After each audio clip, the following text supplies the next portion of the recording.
3 لوگوں کی دعا اللہ کبھی قبول نہیں کرتا۔ نمبر 1، جو جلد باز ہو، یعنی ایک شخص اللہ سے دعا مانگتا ہے، جو مانگتا ہے اس کو اسی وقت چاہیے، 1 گھنٹہ، 1 مہینہ، 1 ہفتہ، 10 دن ویٹ نہیں کر سکتا۔ وہ دعا مانگتا ہے اور پھر مایوس ہو جاتا ہے کہ مجھے اللہ تعالیٰ نے دیا ہی نہیں، تو ایسے شخص کی دعا اللہ تعالیٰ قبول نہیں کرتا۔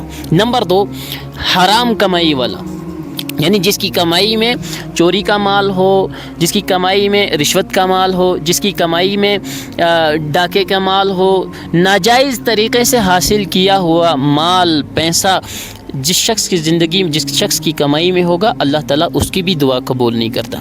نمبر 3، بے دلی اور غفلت کے ساتھ دعا کرنے والے کی بھی اللہ دعا قبول نہیں کرتا۔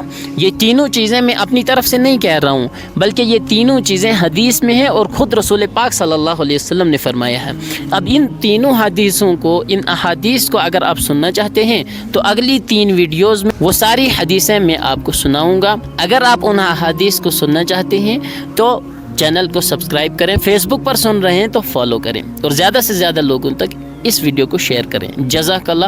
کمنٹ میں ایک اچھا سا لفظ لکھ لیں۔